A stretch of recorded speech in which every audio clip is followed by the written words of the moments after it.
one of the highest-ranking Republicans in the House, Steve Scalise, a congressman from the state of Louisiana, was asked about the bill that would call for hearings in the House to talk and investigate the January 6th riots that took place at the Capitol. Let's take a listen to what he had to say. On Speaker Pelosi's January 6th bill to create a committee, will the Republicans, A, vote for that, and B, will they participate on that committee in any way, shape, or form?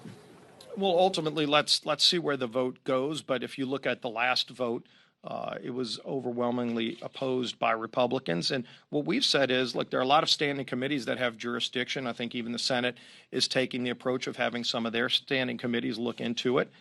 Speaker Pelosi ought to be exercising that same ability, not going down a partisan route. And so, we'll see where the vote goes. But ultimately, they have the ability right now with standing committees. But on so many fronts, Speaker Pelosi is not using her standing committees to carry out the will of the American people.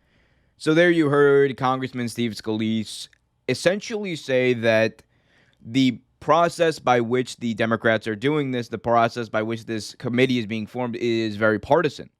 And to that, the easy rebuttal is, if it's so partisan, then why didn't you come to the table on the forming of a January 6th commission? Why didn't you come to the table on the forming of this bill? Because if they had come to the table on a commission, and if the Senate Republicans had passed the commission, this bill wouldn't be happening right now. Instead, the House and Nancy Pelosi are using their power to form some sort of a hearing, some sort of a committee to investigate what went wrong, how things happened, and how this whole phenomenon developed over time, and what led to these deadly riots on January 6th. But Steve Scalise, he rebutted by saying that the Republicans are probably overwhelmingly going to vote no on this, and that is true. There are probably going to be some Republicans, most notably Adam Kinzinger, who has been a vocal critic of Donald Trump for a while now. He has been a vocal critic of the Republican Party and the direction it's gone for a while now, and he himself is a Republican.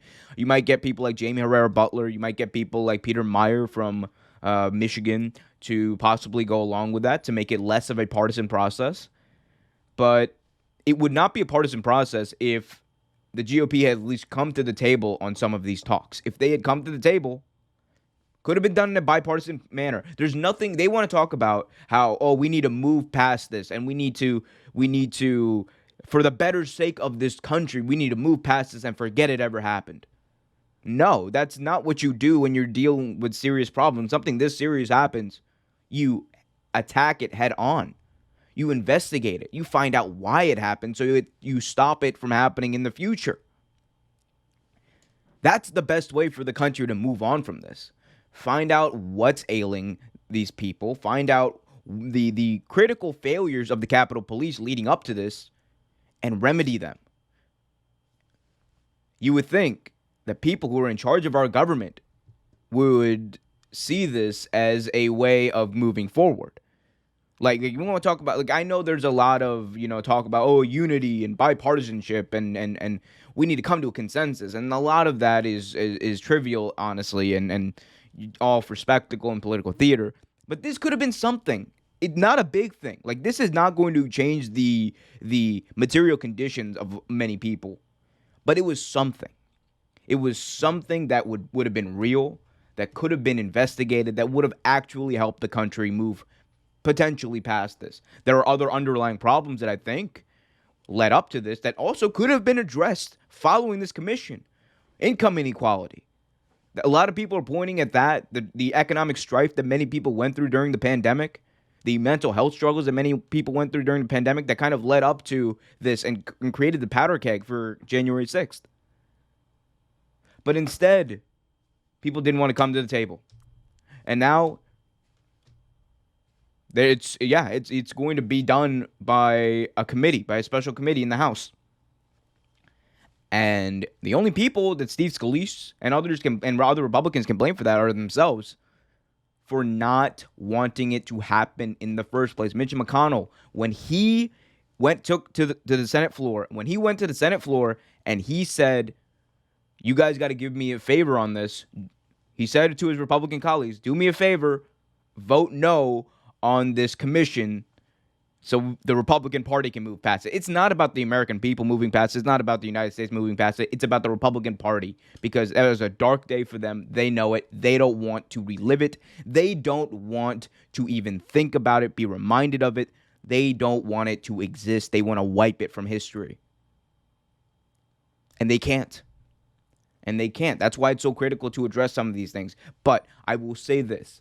If in the future the Democrats refuse to address the income inequality, the mental health struggles, the economic strife, the fact that millions of people were thrown off their health care, if the Democratic Party doesn't address that, which honestly, I don't know if they're going to address any of that right now, though at least the many moderates in the Democratic Party don't seem to want to go in that direction, because the progressives, we know where they stand, but many moderates don't want to go in that direction.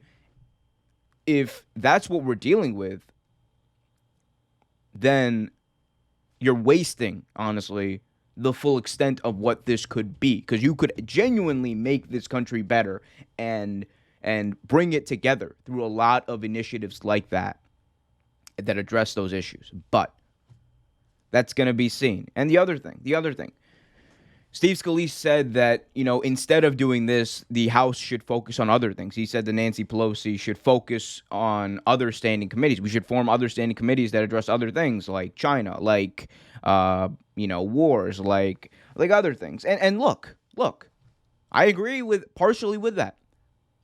I think in Congress and in the Senate, a lot of time is wasted. I think a lot of these senators, these members of Congress, spend way too much time away from doing the people's business, and instead they go on vacation every few weeks. They're about to go on a summer recess next month.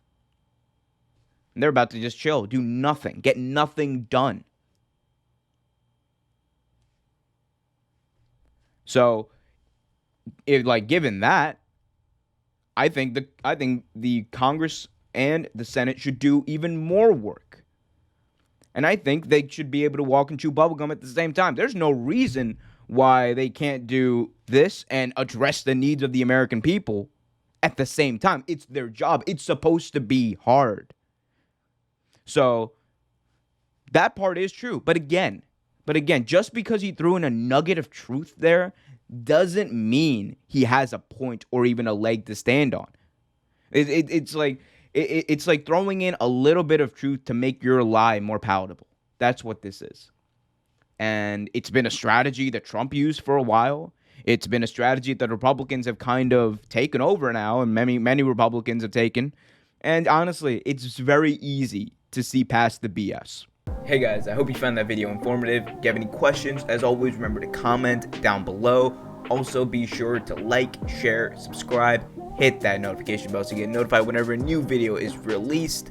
And check out the OQ Politics podcast on Spotify, Apple Podcast, and Stitcher.